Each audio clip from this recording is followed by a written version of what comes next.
We're out again. It is summertime. Technically it isn't, but it feels like summertime. Another 90-degree day. So I decided to go play in the creek. It's cool. That is the main reason. It is nice and cool in this creek. So I decided to go smallmouth fishing. It's a nice. It's really a river, but I call it a creek because it's not that big of a river. It's long, but it's not wide. But it has a nice population of smallmouth. So I decided to really fish this creek. You gotta wade. You can't really fish any creek or any river like this without wading. But I didn't bring those shoes that I wanted to get wet. So I decided to just take off my shoes and just go barefoot. That was a mistake. These rocks are sharp, but the smallmouth action is hot, just like the day. So I wasn't complaining too much. It's just them rocks were real sharp. But here's the first smallmouth of the day. Caught him on a little. He was in an eddy off a slight little drop, and he hit that. I believe it was Strike King. Yeah, Strike King coffee shad, 7-inch, the big boys. I love that bait. That's probably my favorite. The coffee shads are probably my favorite flukes. Period. They're soft. They're supple. I mean, they just work for me. I love them. You get that nice snaky action with them.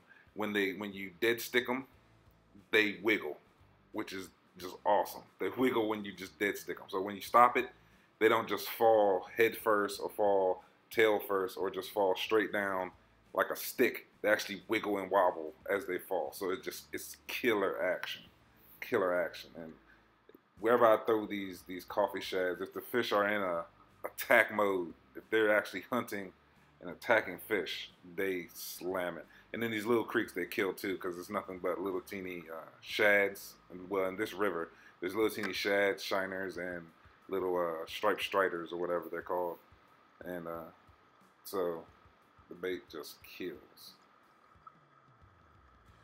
So I'm moving along, and I'm just covering any eddies I see, any dips in the river, anything like that. I'm hitting it with the fluke, pretty much.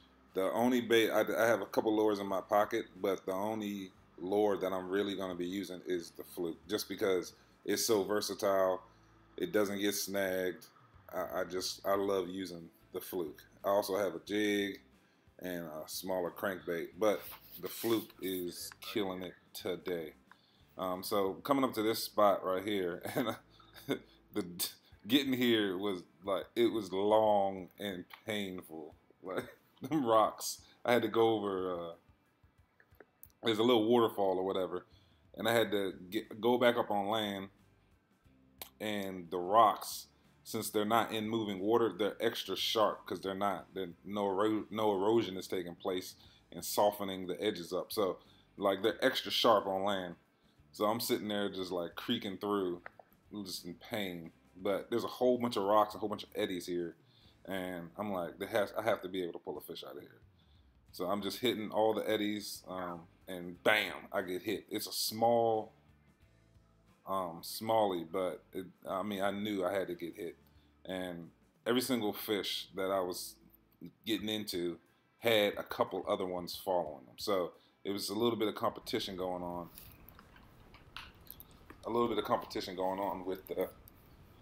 With the fish, which just worked to my advantage.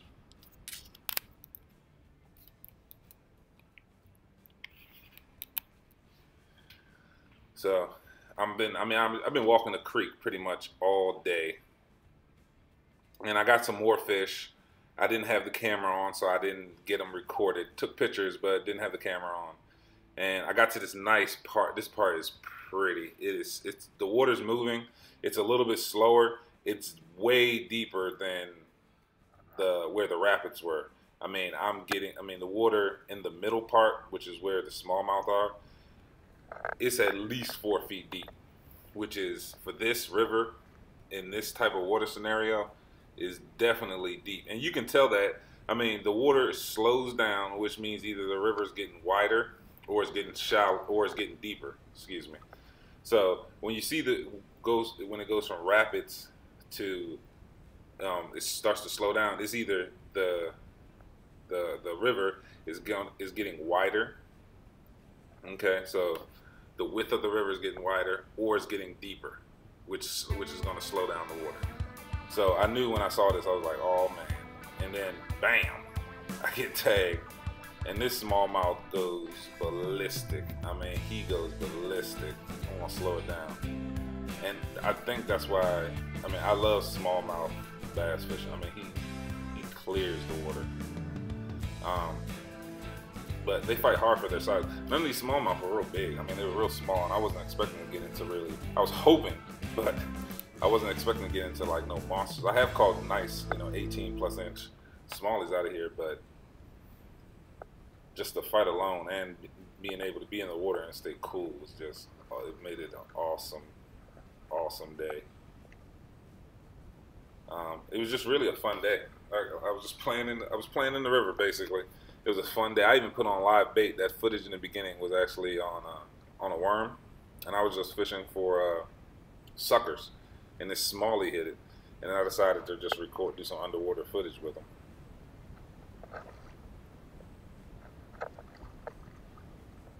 But just an awesome day. I gotta do it more often. It reminds me when I was younger, I used to fish creeks and rivers like this all the time. Even when I lived up in West Virginia, I fished for trout a lot in rivers and creeks like this, and it was just a blast going through and just fishing. Well, that's all I got. Y'all have a good one.